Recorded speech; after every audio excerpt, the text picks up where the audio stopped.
إن الحمد لله نحمده ونستعينه ونستغفره ونعوذ بالله من شرور أنفسنا ومن سيئات أعمالنا من يهده الله فلا مضل له ومن يضلل فلا هادي له وأشهد أن لا إله إلا الله وحده لا شريك له وأشهد أن محمدا عبده ورسوله أما بعد فإن خير الحديث كتاب الله وخير الهدي هدي محمد صلى الله عليه وسلم وشر الأمور محدثاتها وكل محدثة بدعة وكل بدعة ضلالة وكل ضلالة في النار.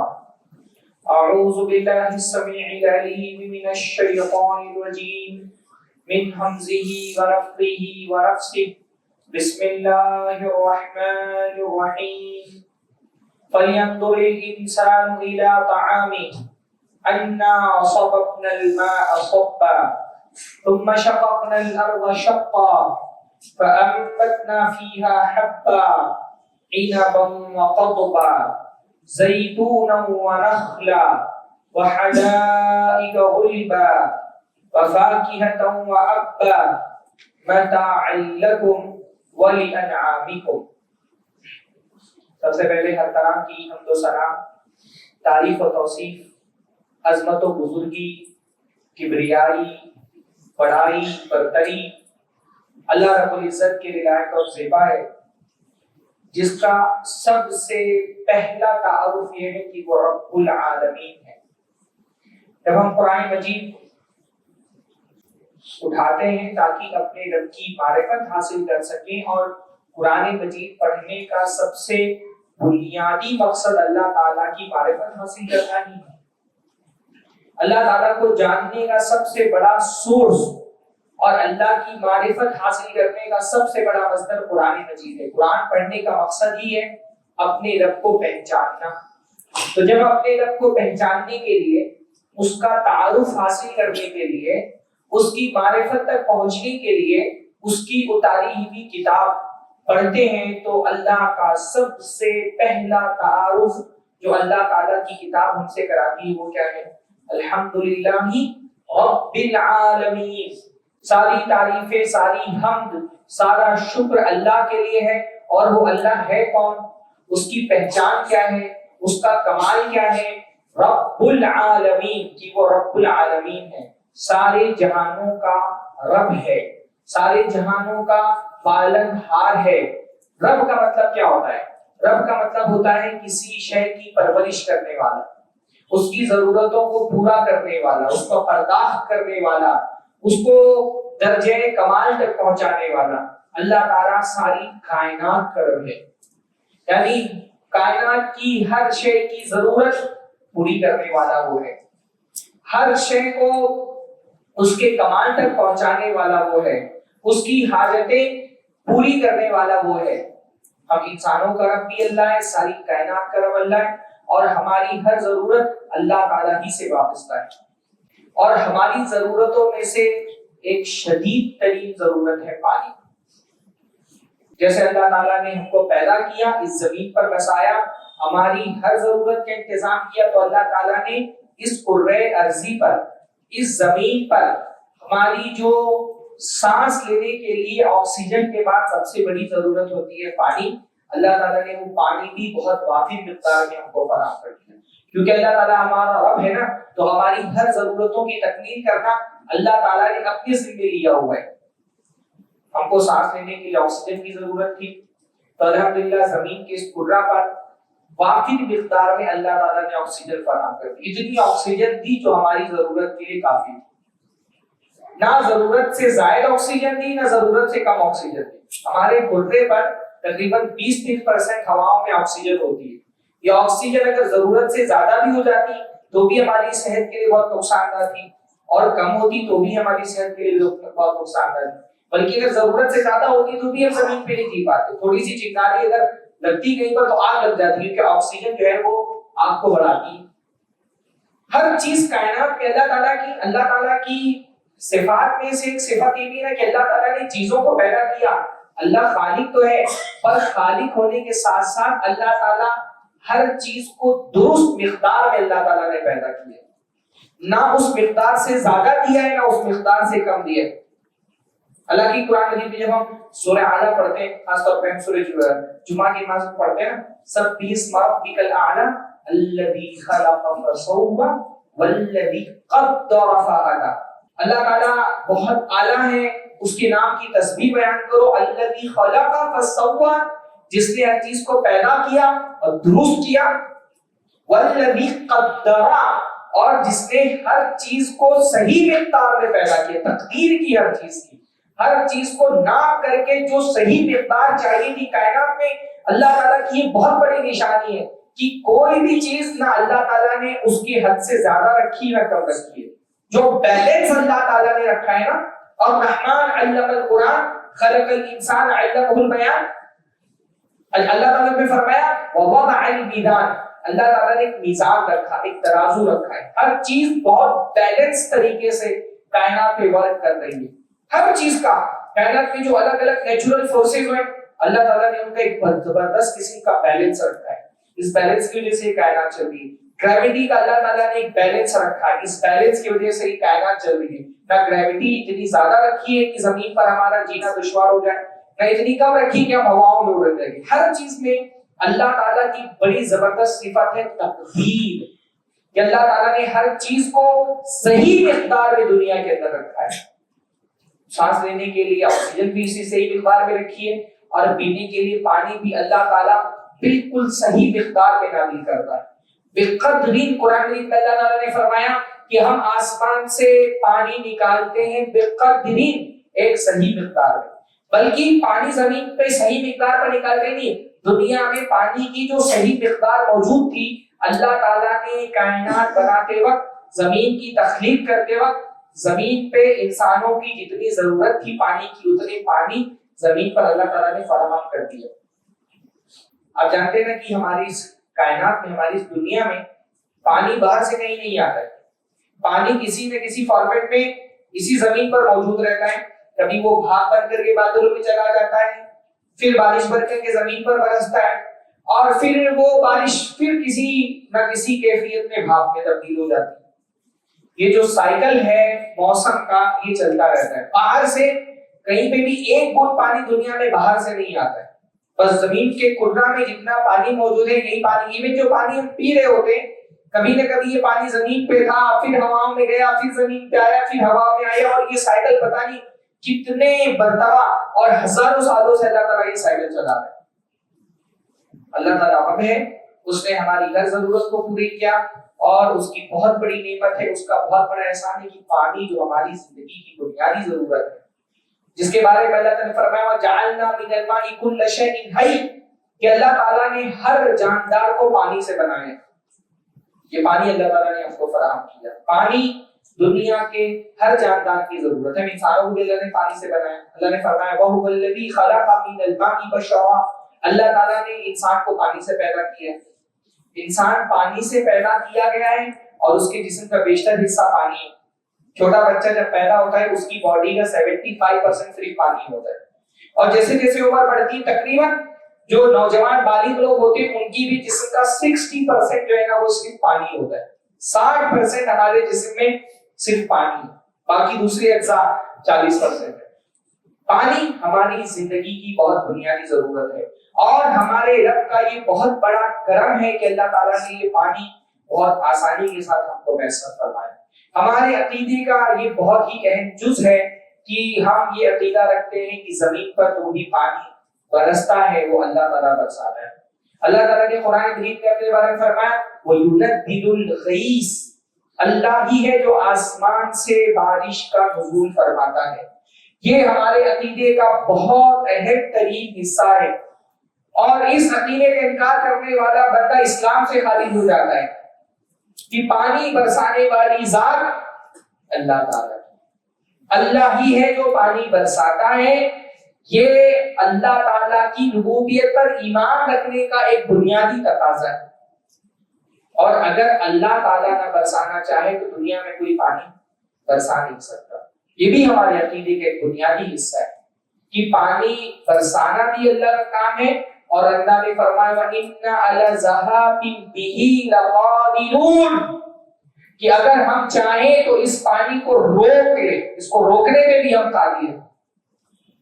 اللہ تعالیٰ نے قرآن مجید میں بندوں سے سوال کیا، ایسے بندے جو اللہ تعالیٰ کی ناشکری کرتے ہیں۔ اللہ تعالیٰ نے پوچھا أَفَرَأَيْتُمُ الْمَاءَ الَّذِي تَشْرَبُونَ کبھی تم نے غور کیا اس پانی پر جس کو تم پیتے ہو؟ اللہ تعالیٰ تک پہنچنے کا ایک ذریعہ اللہ کی کتاب ہے، اس کی آیتیں ہیں جو اللہ تعالیٰ کی کتاب میں لکھی ہوئی ہیں، اور اللہ تعالیٰ کی معرفت کا ایک دوسرا ذریعہ یہ کائنات ہے۔ جیسے اللہ تعالیٰ کی کتاب ہم کو اللہ تعالیٰ کی معرفت کراتی ہے، ویسے یہ کائنات اللہ تعالیٰ کی معرفت کراتی ہے۔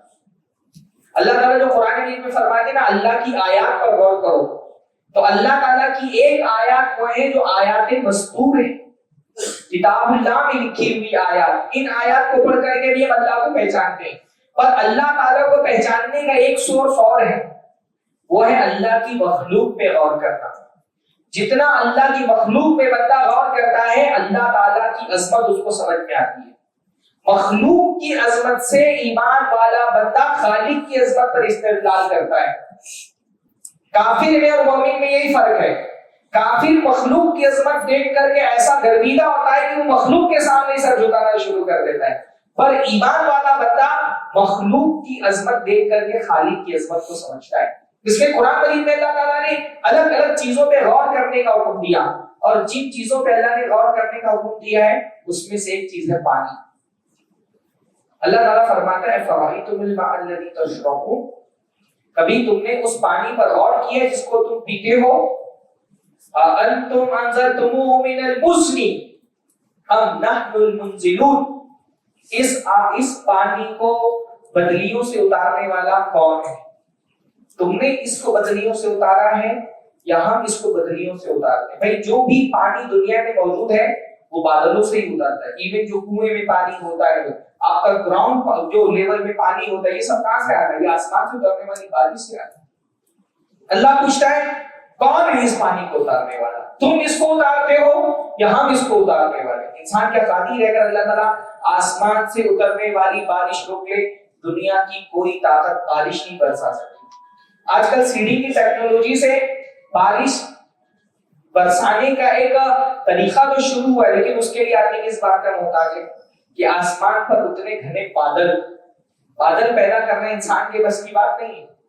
ہاں آسمان پر گہرے بادل آتے ہیں تو ٹیکنالوجی نے اتنا تھوڑا سا ایڈوانس ہوئی ٹیکنالوجی کی اس پر الگ الگ طرح کے کیمیکل ڈال کر کے اس کو برسانے کی کوشش کرتے ہیں، وہ بھی خاص کنڈیشن میں۔ آپ نے سنا ہوگا بھی سینکڑوں کروڑ روپے لگا کر کے دلی میں پالوشن کم کرنے کے لیے IIT کھڑگپور سے تعاون کیا گیا دلی کی گورنمنٹ نے اور سٹی کی تاکہ بارش برس سکے، لیکن کوئی فائدہ نہیں ہوا کیونکہ بادل جس مقدار میں چاہیے تھے موجود نہیں تھے۔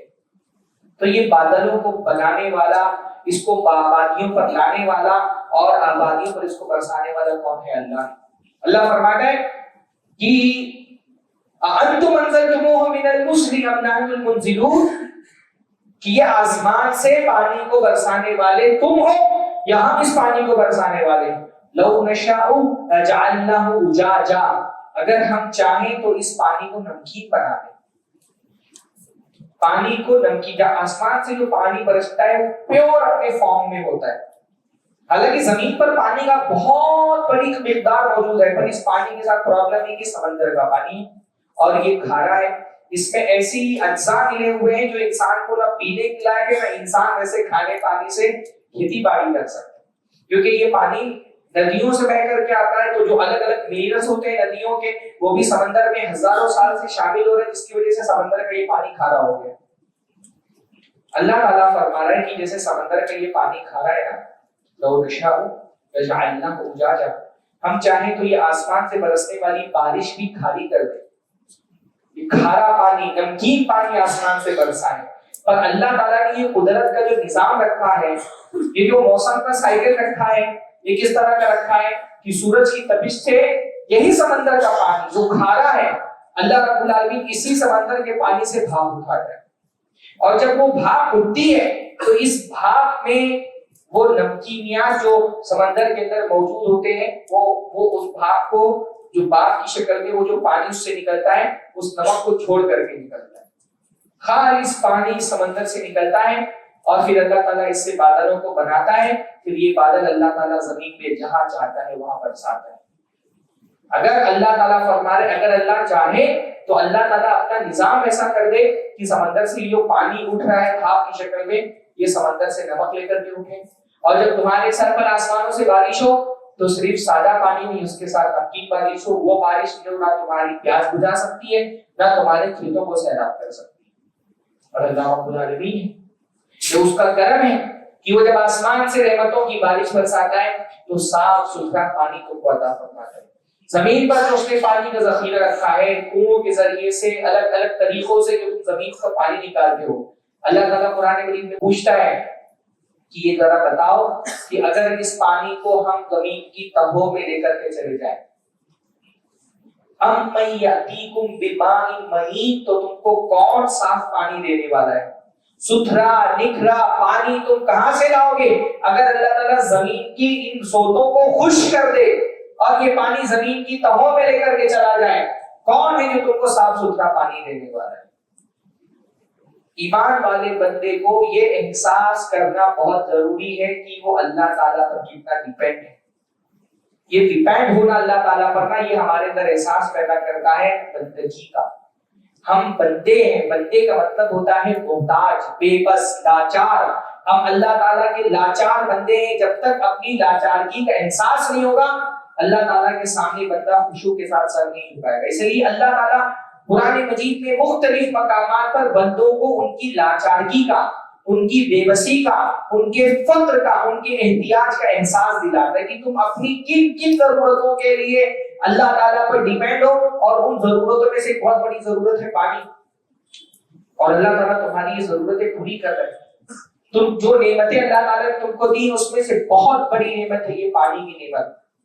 کل قیامت کے دن جن نعمتوں کے بارے میں اللہ تعالیٰ تم سے سوال کرنے والا ہے، سب سے پہلے جن نعمتوں کے بارے میں سوال ہوگا ان میں سے ایک نعمت پانی ہے۔ یعنی عبادتوں میں سب سے پہلے نماز کے بارے میں سوال ہوگا، اور حقوق میں سب سے پہلے قدر کے بارے میں سوال ہوگا، اور نعمتوں میں سب سے پہلے صحت اور پانی کے بارے میں سوال ہوگا۔ اللہ تعالیٰ کے الگ الگ چیزوں کا جواب دینا ہے۔ عبادتوں کے بارے میں جو سوال ہوگا اس میں سب سے پہلے اللہ کے نبی فرماتے ہیں اول ما یحاسب به العبد یوم القیامۃ الصلاۃ، سب سے پہلے بندے سے نماز کے بارے میں پوچھا جائے گا۔ تو عبادتوں کے بارے میں جو سوال ہوگا اس میں سب سے پہلے کیا ہوگا؟ نماز کے بارے میں سوال ہوگا۔ دوسرا حقوق کے بارے میں سوال ہوگا، اللہ کے بندوں کے حقوق کے بارے میں۔ حقوق کے بارے میں جو سوال ہوگا اس میں سب سے پہلے کس حق کے بارے میں سوال ہوگا؟ انسانی جان کے بارے میں، قتل کے بارے میں اللہ تعالیٰ سوال کرے گا۔ وَإِذَا الْمَوْءُودَةُ سُئِلَتْ بِأَيِّ ذَنبٍ قُتِلَتْ، اس دن اللہ تعالیٰ ایک لڑکی جس کو زندہ دفنا دیا گیا تھا اس کو اٹھا کر کے پوچھے گا کہ اس کو کس جرم میں دفنایا گیا تھا۔ وہ سوال اصل میں اس لڑکی سے نہیں ہوگا، اس کو دفنانے والے سے ہوگا۔ تو حقوق کے بارے میں جو سوال ہوگا اس میں سب سے پہلا سوال قتل کے بارے میں ہوگا، اور تیسرا سوال، تیسرے ٹائپ کا جو سوال ہوگا وہ نعمتوں کے بارے میں سوال ہوگا۔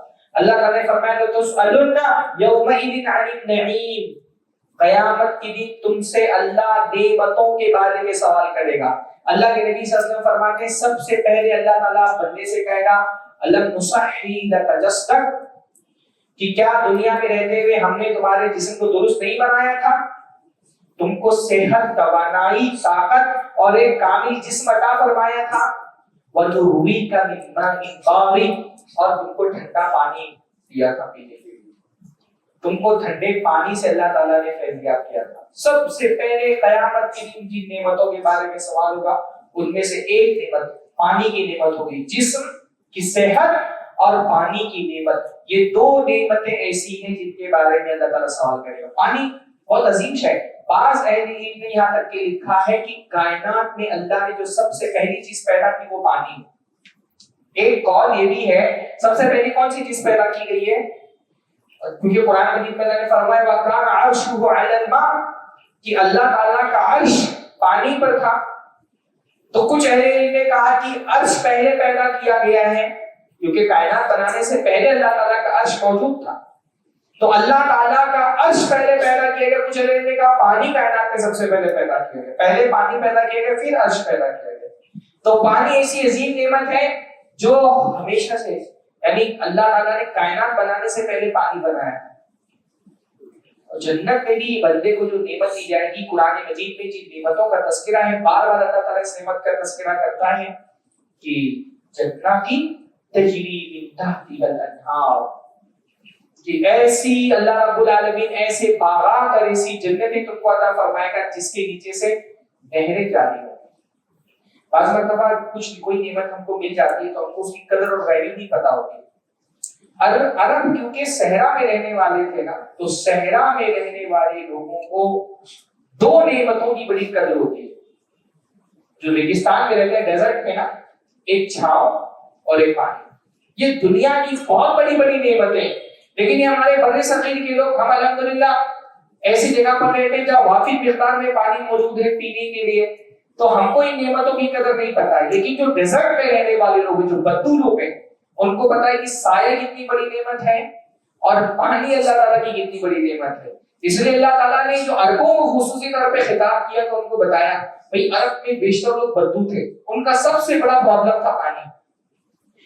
صحرا میں رہتے تھے، جہاں پانی میسر آیا کچھ بھی رہے، پانی ختم ہو گیا تو رہنے کی گنجائش ختم ہو جاتی. یہ جو آپ دیکھ رہے ہیں حضرت ابراہیم علیہ السلام نے جب حضرت حاجر کو مکہ میں چھوڑا تھا، وہاں کوئی انسان آباد نہیں تھا. کیوں نہیں آباد تھا؟ کیونکہ وہاں پینے کو پانی نہیں تھا. وہ جو اللہ تعالیٰ نے حضرت ابراہیم جب حضرت حاجر کو چھوڑ کر کے گئے مکہ میں، تو انہوں نے کیا دعا کی؟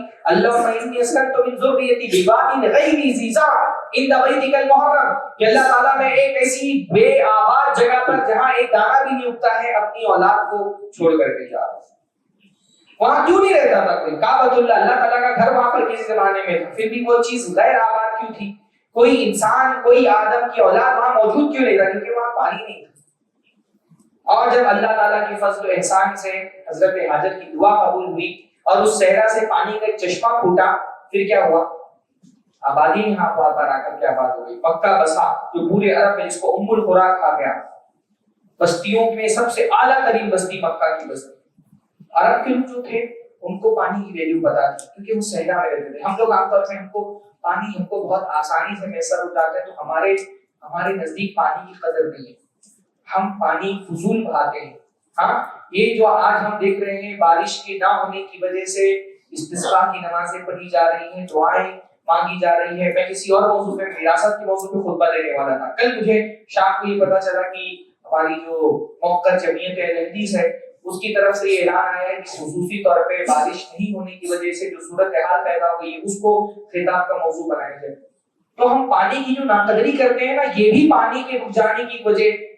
ہمارے دل میں پانی کی قدر نہیں ہے. کبھی کبھی بندہ اللہ تعالیٰ کی ناشکری کرتا ہے تو ناشکری کی وجہ سے اللہ تعالیٰ اپنی نعمتوں کو روک دیتا ہے، اور جب شکر گزاری کرنے لگتا ہے تو اللہ تعالیٰ نعمتوں کو واپس دے دیتا ہے. اللہ نے فرمایا لئن شکرتم لأزیدنکم، اگر تم شکر کرو گے تو ہم اور بڑھا کر کے دیں گے. ہم ناشکری کرتے ہیں، ہمارے نزدیک پانی کی کوئی ویلیو نہیں ہے.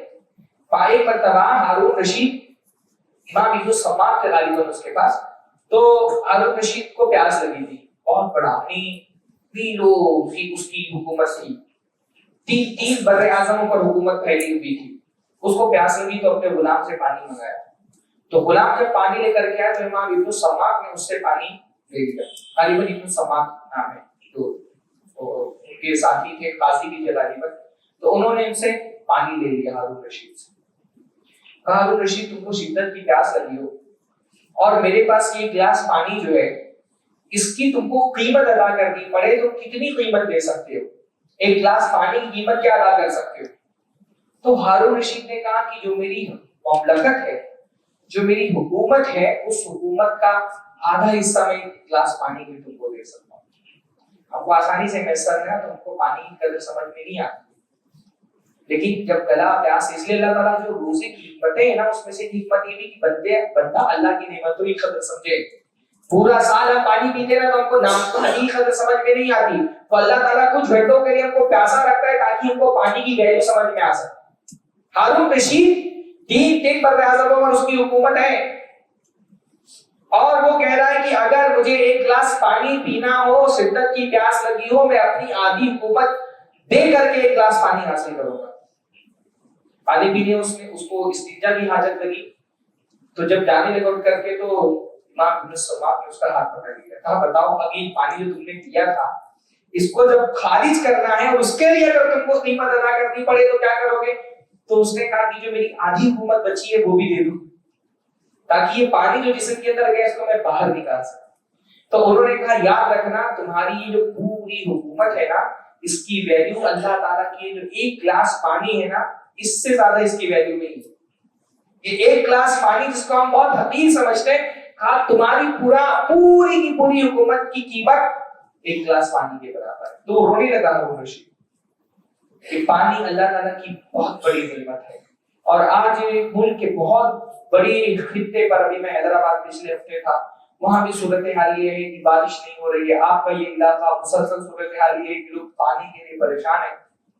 تو اللہ تعالیٰ کبھی کبھی بندے کو دنیا میں اس کے گناہوں کا عذاب اس طرح دیتا ہے کہ اپنی نعمت اس کے اوپر سے روک لیتا ہے. اللہ کا عذاب صرف قیامت کے دن آخرت میں اور قبر میں نہیں آئے گا, اللہ تعالیٰ دنیا میں بھی بندوں کو اس کے گناہوں کی سزا دیتا ہے. اللہ نے فرمایا وَلَنُذِيقَنَّهُمْ مِنَ الْعَذَابِ الْأَدْنَىٰ دُونَ الْعَذَابِ الْأَكْبَرِ لَعَلَّهُمْ يَرْجِعُونَ, کہ کبھی کبھی ہم بندوں کو چھوٹے چھوٹے عذاب دنیا میں بھیجتے ہیں. وَلَنُذِيقَنَّهُمْ, ہم ان کو چکھاتے ہیں جو عذاب وَلَنُذِيقَنَّهُمْ مِنَ الْعَذَابِ الدُّنْيَا, چھوٹے چھوٹے عذاب بڑے عذاب سے پہلے. اور یہ عذاب کیوں چکھایا جاتا ہے؟ لَعَلَّهُمْ يَرْجِعُونَ, تاکہ بندے اپنے گناہوں سے توبہ کر لیں. دنیا میں جو بھی مصیبت آتی ہے وہ ہماری اپنی نافرمانیوں کی وجہ سے, اپنی کرتوتوں کی وجہ سے آتی ہے. اللہ تعالیٰ نے قرآن مجید کے اندر فرمایا کہ بندے کو ظہر الفساد فی البر والبحر بما کسبت ایدی الناس, کہ فساد مچ گیا ہے دنیا میں, خشکی میں اور تری میں جو بھی فساد مچا ہے. اور یہ فساد کیوں مچا ہے؟ بما کسبت ایدی الناس, لوگوں کی اپنی کمائی کی, ہاتھ کی کمائی کی وجہ سے, اپنے گناہوں کی وجہ سے جو لوگوں نے کیے ہیں. زمین و آسمان میں اللہ فساد مچا ہوا ہے. بعض اہل علم نے فرمایا کہ غالباً صحابہ کا قول, ابن عمر کا, ابن عباس وغیرہ کا, کہ دنیا میں کوئی بھی مصیبت نہیں آتی مگر انسان کے عمل کی وجہ سے. ما نزل بلاء الا بالاثم وما رفع الا بتوبه, کہ کوئی بھی بلا اور مصیبت دنیا میں آتی ہے انسان کے گناہوں کی وجہ سے آتی ہے, اور بغیر توبہ کے اس کو اٹھایا نہیں جاتا. گناہوں کی وجہ سے مصیبت آتی ہے اور توبہ کی وجہ سے مصیبتیں ختم ہوتی ہیں. اس وقت جو اس صورتحال سے ہم دوچار ہیں, اس میں سب سے اہم ترین بات یہ ہے کہ توبہ کریں اور اپنے گناہوں کی معافی مانگیں. اللہ سے دعا کریں کہ اللہ تعالیٰ جن گناہوں کی وجہ سے تو نے آسمان سے یہ بارش روک لی ہے, اللہ ہمارے ان گناہوں کو معاف فرما دے. اور اس گناہ کا تعلق صرف عمل سے نہیں ہوتا, سب سے بڑی وجہ تو عقیدے کی خرابی. یہ جو امت میں شرک ہے نا, یہ شرک ایک بہت بڑی وجہ ہے. اللہ تعالیٰ کی نافرمانیوں میں سب سے بڑی نافرمانی شرک ہے. گناہوں میں سب سے بڑا گناہ شرک ہے. اللہ تعالیٰ نے اس لیے قرآن میں فرمایا وَلَوْ أَنَّ أَهْلَ الْقُرَىٰ آمَنُوا وَاتَّقُوا لَفَتَحْنَا عَلَيْهِمْ بَرَكَاتٍ مِّنَ السَّمَاءِ وَالْأَرْضِ, کہ اگر بستی والے ایمان لے آئیں اور تقوی کا راستہ اختیار کریں تو ہم ان کے لیے آسمان سے برکتیں نازل فرمائیں.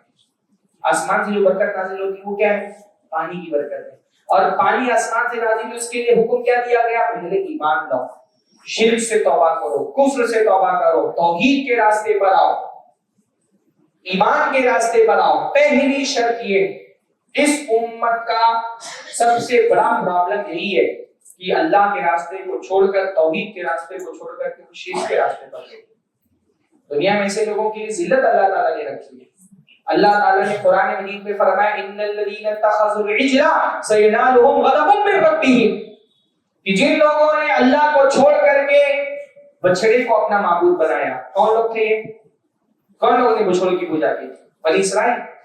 اللہ تعالیٰ نے فرمایا جن لوگوں نے اللہ کو چھوڑ کر کے بچڑے کو اپنا معبود بنایا, سینالهم غضب من ربهم وذلۃ فی الحیات الدنیا, ان قریب اللہ کا غضب ان لوگوں پہ نازل ہوگا.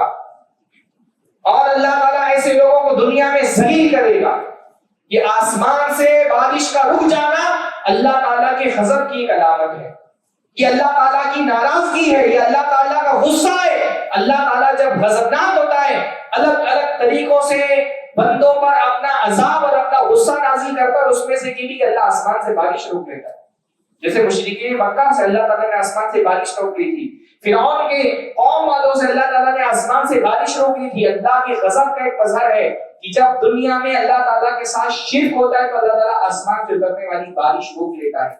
یہ اللہ تعالیٰ کی ناراضگی ہے. اگر بنی اسرائیل کے بارے میں, بنی اسرائیل اس زمانے کی امت مسلمہ تھی, اس زمانے میں ایمان والے لوگوں میں کون تھا؟ بنی اسرائیل کے لوگ تھے. اگر بنی اسرائیل کے گناہوں کی سزا اللہ تعالیٰ نے آسمان سے بارش روک کر کے دی, اگر بنی اسرائیل کے گناہوں کی سزا, اگر بنی اسرائیل اللہ تعالیٰ کے ساتھ شرک کرے تو اللہ نے فرمایا ان پر اللہ کا غضب نازل ہوگا, کیونکہ انہیں بچڑے کی پوجا کی.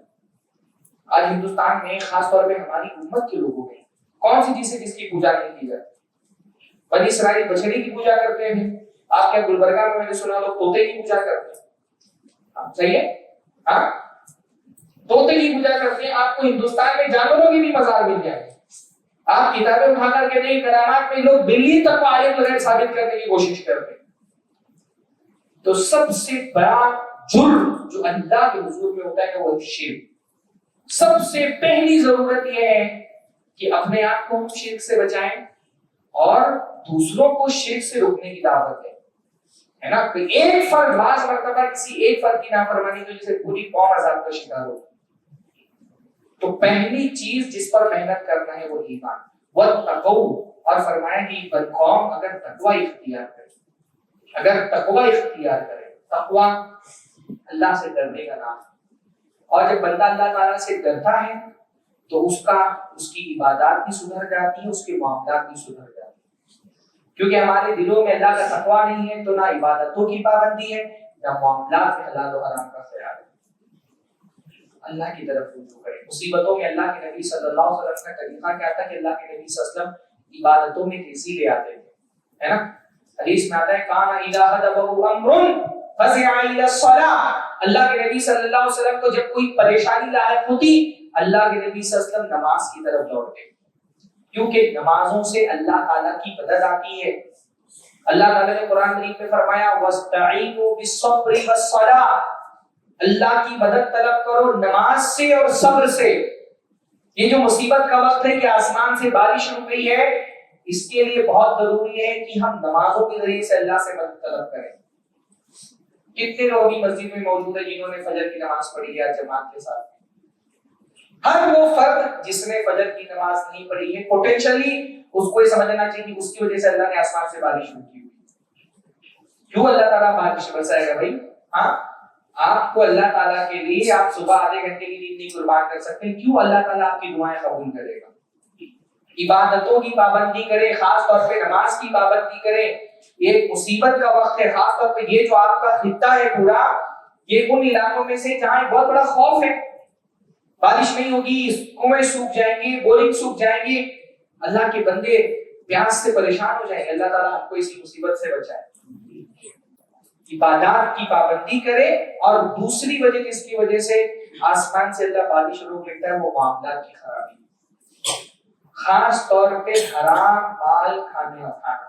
معاشرے میں جب حرام مال کھانے والے ہو جاتے ہیں نا تو اللہ آسمان سے بارش روک دیتا ہے. اللہ کے نبی صلی اللہ علیہ وسلم کی ایک حدیث ہے کہ اللہ کے نبی فرمایا 5 گناہ ہیں جن پر 5 سزائیں اللہ تعالیٰ دیتا ہے. اس میں سے ایک گناہ اللہ کے نبی نے فرمایا وَلَمْ يَنْقُصُ الْمِكْيَالَ وَالْمِيزَانَ, جب کوئی قوم ناپ تول میں کمی کرنا شروع کرتی ہے الا اخذوا بالسنین وشدۃ المؤونہ, تو اللہ کے نبی فرما رہے ہیں کہ جب ناپ تول میں کمی کرنا لوگ شروع کرتے ہیں تو اللہ تعالیٰ ایسی قوموں پر قحط سالی کا عذاب بھیجتا ہے. یہ جو قحط سالی ہے یہ حرام مال کھانے کی وجہ سے آتی ہے. اور فرمایا وما منعوا زکات اموالہم, جب کوئی قوم زکات کا مال دینا بند کر دیتی ہے الا منعوا القطر من السماء, تو اللہ تعالیٰ آسمان سے پانی روک لیتا ہے. ولولا المحائم لم تمطر, اور اگر جانور نہ تو اللہ تعالیٰ ایک بوند پانی تک نازل نہ کرے. یہ تو جانوروں کی وجہ سے اللہ تعالیٰ پانی نازل کر دیتا ہے, ورنہ جو قوم اللہ تعالیٰ کے مال میں سے زکات ادا نہیں کرتی، اللہ تعالیٰ کو یہ سزا دیتا ہے کہ آسمان سے بارش روک دیتا ہے۔ اور ہمارے یہاں میں تو پہلے سمجھتا تھا کہ زکات ہماری قوم ادا کرتی، پر میں نے دیکھا بہت سارے لوگ حساب لگا کر کے زکات نہیں دیتے، جو تھوڑا بہت اپنے حساب سے آیا کسی کو نکال کر کے دے دیا، لیکن جتنا ان کے مال میں نصاب ہے، نصاب میں جس کا جو حق پہنچتا ہے اس میں زکات نہیں نکالتے۔ خاص طور پہ کھیتی باڑی کرنے والے لوگ، کیونکہ اس میں زکات اچھی خاصی نکلتی ہے نا، کوشش دینا پڑتا ہے، اس کوشش دینا پڑتا ہے، تو میں نے دیکھا کھیتی باڑی کرنے والے کبھی بھی حساب لگا کر کے زکات نہیں دیتے، بس اپنی مرضی سے جس کو جو چاہا دے۔ تو یہ معاملات کی خرابی، حرام مال کھانا لوگوں کا، زکات نہیں دینے کا مطلب کیا ہے؟ زکات غریب کا حق ہے، غریب کا حق اگر آپ نہیں دیں گے تو اللہ تعالیٰ آپ زکات آسمان سے بارش روک لیتا ہے۔ اسی طرح فرمایا جب ناپ تول میں کمی کرتے، ناپ تول میں کمی بھی کیا ہے؟ عقل حرام سے اس کا تعلق ہے کہ کسی کو نہ، اچھا ناپ تول میں کمی کی بات جب ہم کرتے ہیں تو ہم کو لگتا ہے ناپ تول میں کمی کرنے کا مطلب فروٹ بیچنے والے ناپ تول میں کمی کرتے ہیں، کاٹا مارتے ہیں، یا پھر یہ کہ اناج بیچنے والے ناپ تول میں کمی کرتے ہیں۔ ناپ تول میں کمی کا معاملہ یہ ہے کہ ہر صاحب حق کو اس سے پورا لینا اور پورا لے کر کے اس کے بدلے میں اس کا حق نہیں دینا، یہ ناپ تول میں کمی۔ ایون جاب کرنے والے 8 گھنٹہ اگر آپ ڈیوٹی کرتے ہیں اور اس ڈیوٹی میں آپ نے 8 گھنٹے کی پوری سیلری لی ہے لیکن آفس میں بیٹھ کر کے ٹائم پاس کر رہے ہیں، یہ بھی ناپ تول میں کمی میں آتا ہے۔ تو عقل حرام ایک بہت بڑی وجہ ہے جس کی وجہ سے اللہ تعالیٰ آسمان سے بارش روک دیتا ہے۔ اور ہم یہ دیکھ رہے ہیں اللہ کے نبی صلی اللہ علیہ وسلم نے جو فرمایا تھا یاتی علی الناس زمان لا یبالی المرء بما اخذ من المال امن حلال ام من حرام، کہ لوگوں پر ایک دور ایسا آئے گا کہ بندہ پرواہ نہیں کرے گا جو مال وہ کما رہا ہے وہ حلال ہے کہ حرام ہے۔ آج ہم وہی صورتحال دیکھ رہے ہیں، پورے ہندوستان میں حرام مال کھانے پر ایسے جری ہو گئے ہمارے دن، ہم کو فرق ہی نہیں پڑتا ہے مال کیسا دیا ہے، بس آنا چاہیے، پیسہ ہے جیسا دیا ہے۔ بہنوں کی جائیداد کھا کر کے بیٹھے ہیں، پڑوسی کا حق مانگ لیتے ہیں، خاص طور پہ زمینوں کا کاروبار کرنے والے، میں ممبئی سے لے کر کے گلبرگہ، حیدرآباد، بنگلور، جہاں جہاں مسلم علاقے ہیں، یو پی، بہار، مدھیہ پردیش، ہر جگہ میں نے دیکھا زمینوں کا کاروبار کرنے والے ایک نمبر کی کرم پر بے ایمان، ایک ایک زمین 8-10 لوگوں کے نام پہ بیچ دی ہے، ایک فلیٹ 2-2 3-3 لوگوں کو بیچ دیا ہے۔ ایسا ہمارا دل جلی ہو گیا ہے، چھوٹے چھوٹا کھیت کسی کا ہے اور مانگنے کا موقع مل رہا ہے تو چھوڑ نہیں رہے، کسی کے پلاٹ میں قبضہ کر لے رہے، بہنوں کی جائیداد دے کر کے بیٹھے، خوبیوں کا حصہ نہیں دیا ہے۔ یعنی حرام مال کھانا ہماری طبیعت اور مزاج میں ایسا شامل ہو گیا ہے کہ تھوڑا سا بھی اللہ تعالیٰ کا ڈر نہیں رہ گیا ہے۔ 10 روپیہ بھی اگر کسی کا مارنے کا موقع مل رہا ہے تو لوگ نہیں چھوڑ رہے، پھر کیا ہوگا؟ پھر اللہ تعالیٰ کا عذاب ایسی شکلوں میں نازل ہوتا ہے۔ ایک تیسری وجہ بھی حدیثوں سے ہم کو پتہ چلتی ہے کہ جب معاشرے میں فحاشی اور بے حیائی پھیل جاتی ہے، اللہ کے نبی صلی اللہ علیہ وسلم نے فرمایا اذا ظهر الزنا والربا في قرية فقد احلوا بانفسهم عذاب اللہ، جب کسی قوم میں زنا عام ہو جائے، ربا عام ہو جائے تو اللہ تعالیٰ کے عذاب کو اپنے لیے وہ حلال کر دیتے ہیں، اجازت دے دیتے اللہ تعالیٰ کو کہ اللہ تعالیٰ ہم پر عذاب بھیج سکتا ہے۔ اور کس قسم کی فحاشی، بے حیائی، سود خوری ہمارے معاشرے میں عام ہے، چھوٹا سا موبائل بھی خریدنے کے لیے ہم جو ہے نا وہ سود کی طرف چلے جاتے ہیں۔ یہ سارے گناہ، اللہ تعالیٰ سے اگر بارش چاہیے تو ان گناہوں سے خصوصی طور پہ توبہ کرنی پڑے گی۔ توبہ کا مطلب صرف یہ نہیں ہے کہ اللہ تعالیٰ سے دعا مانگے، ان چیزوں سے اپنے آپ کو بچانا پڑے گا۔ اللہ نے فرمایا لعلہم یرجعون، اللہ تعالیٰ چھوٹے عذاب کیوں بھیجتا ہے؟ تاکہ لوگ واپس لوٹ جائیں اللہ کی طرف، اپنے گناہوں سے توبہ کر کے تقوی والی زندگی اختیار کریں، تو اللہ تعالیٰ سے دعا کریں، مغفرت طلب کریں۔ حضرت نوح علیہ السلام نے اپنی قوم والوں سے کہا یا قوم استغفروا ربکم ثم توبوا الیہ یرسل السماء علیکم مدرارا ویمددکم باموال وبنین ویجعل لکم جنات ویجعل لکم انہارا۔ حضرت نوح علیہ السلام نے کہا ہے میری قوم کے لوگوں اللہ سے استغفار کرو، توبہ کرو، گناہوں کی معافی مانگو۔ جب ہم استغفر اللہ کہتے ہیں نا تو اس کا مطلب صرف یہ نہیں ہوتا کہ اللہ تعالیٰ ہم کو قیامت کے دن ہمارے گناہوں کی سزا سے بچا۔ استغفار کے مغفرت کے 3 معنی ہوتے ہیں لکھنے کا ہے۔ پہلا، اللہ تعالیٰ میرے گناہوں پہ پردہ ڈال دے کہ لوگوں کے سامنے اس کو ظاہر مت کرے۔ دوسرا معنی ہوتا ہے کہ دنیا میں جو اس کا عذاب ہو سکتا تھا اللہ تعالیٰ اس سے ہم کو محفوظ رکھے، اور تیسرا آخرت میں جو ان گناہوں کی سزا اللہ تعالیٰ اس سے مجھ کو بچا۔ تو جب بندہ استغفر اللہ کہتا ہے تو اس کے معنی یہ نہیں ہوتے کہ اللہ تعالیٰ نہ دنیا میں ہم کو ہمارے گناہوں کی سزا دے نہ آخرت میں ہم کو ہمارے گناہوں کی سزا دے۔ فرمایا اے میری قوم کے لوگوں تم استغفار کرو، یرسل السماء علیکم مدرارا، اللہ تعالیٰ آسمان سے بدلیاں بھر بھر کے تمہارے لیے پانی بھیجے گا۔ پرانے زمانے میں اکانومی کا بہت زیادہ ڈیپینڈنس کیونکہ بارش پر ہوتا تھا، بارش نہیں تو اکانومی ملکوں کی تباہ ہو جاتی، یاد بھی صورت ہے۔ فرمایا آسمان سے تمہارے لیے بارشیں بھیجے گا، یمددکم باموال وبنین، اللہ مال کے ذریعے سے تمہاری مدد کرے گا، بیٹوں کے ذریعے سے تمہاری مدد کرے گا، وَيَجْعَلْ لَكُمْ جَنَّاتٍ وَيَجْعَلْ لَكُمْ أَنْهَارًا، اور اللہ تعالیٰ تمہارے لیے باغات بھی عطا فرمائے گا، تم کو نہریں بھی تمہارے لیے جاری کر دے گا۔ تو گناہ یہ مصیبت کا سبب ہوتے ہیں، توبہ ان مصیبتوں کو ختم کرتی ہے۔ انفرادی طور پہ بھی جو مصیبت ہے ہماری زندگی میں، اور یہ اجتماعی جو پریشانیاں بھی آتی ہیں، ان سب کے پیچھے ہمارا گناہ اور ہماری نافرمانی ہوتی ہے۔ اور ان مصیبتوں سے اگر چھٹکارا حاصل کرنا ہے تو اس کا راستہ استغفار ہے، توبہ، اللہ تعالیٰ کی طرف رجوع، عبادتوں کی پابندی کرنا، معاملات کی اصلاح کرنا، ایمان پر محنت کرنا، عقیدے کو شرک، کفر اور ہر طرح کی بدعتوں سے محفوظ رکھنا۔ اللہ تعالیٰ ہم سب کو ہمارے گناہوں کی بخشش فرما دے جو ہم جان بوجھ کر کے ہم کیے، اور ان گناہوں کی بخشش فرما دے جو ہم سے نادانی میں سرزد ہوئے، جو بڑے گناہ سے سرزد ہوئے اللہ تعالیٰ وہ بھی معاف فرما دے، جو چھوٹے گناہ سرزد ہوئے وہ بھی معاف فرما دے، وہ گناہ جو ہم کو یاد ہے وہ بھی اللہ تعالیٰ معاف فرما دے، اور جو ہم بھول گئے، ہم بھولتے اللہ تعالیٰ نہیں بھولتا ہے، تو جو گناہ ہم اپنے بھول چکے اللہ تعالیٰ وہ گناہ بھی معاف فرما دے، وہ گناہ بھی معاف فرما دے جن کو اللہ تعالیٰ نے، جن کی وجہ سے آسمان سے ہمارے لیے بارشیں ہو کر کے رکھی ہیں، خوب اللہ تعالیٰ سے اجتماعی طور پہ بھی استسقاء کی نماز پڑھیں اگر اہتمام یہاں پہ کیا گیا ہے، اور انفرادی طور پہ بھی اپنی دعاؤں میں اللہ تعالیٰ سے مغفرت طلب کریں، اللہ تعالیٰ اپنی نعمتوں کا وصول ہمارے لیے فرمائیں، اپنے بندوں کو اللہ رب العالمین پانی سے سیراب کریں، اللہ تعالیٰ کے بندے مخلوق اللہ تعالیٰ کی، چاہے وہ انسانوں کی شکل میں ہو، چاہے وہ جانوروں کی شکل میں ہو، چاہے وہ پرندوں کی شکل میں ہو، چاہے وہ کیڑے مکوڑوں کی شکل میں ہو، چاہے وہ نباتات کی شکل میں ہو، ہر مخلوق دنیا کی پانی کی محتاج ہے۔ یہ تو اللہ تعالیٰ کرم ہے کہ اللہ تعالیٰ یہ اربوں انسان اور پھر اربوں پرندے اور کیڑے مکوڑے دنیا میں کتنے ہیں، جانور دنیا میں کتنے ہیں، اس کی تو تعداد بھی انسان کو نہیں پتہ ہے، نباتات کتنے ہیں، پیڑ پودے کتنے ہیں، اس کی تعداد بھی ہم کو نہیں پتہ ہے۔ یہ اللہ کا بڑا کرم ہے کہ اللہ تعالیٰ نے زمین پہ اتنا وافر مقدار میں پانی رکھا ہے کہ انسان بھی اس سے سیراب ہو رہے ہیں، جانور بھی اس سے سیراب ہو رہے ہیں، پرندے بھی سیراب ہو رہے ہیں، کیڑے مکوڑے بھی سیراب ہو رہے ہیں، حتیٰ کہ نباتات بھی اس سے سیراب ہو رہے ہیں۔ اللہ کی چند بندے پانی کی تلاش میں پریشان ہے، اللہ تعالیٰ ہم کو اپنی نعمت سے سرفراز فرمائے۔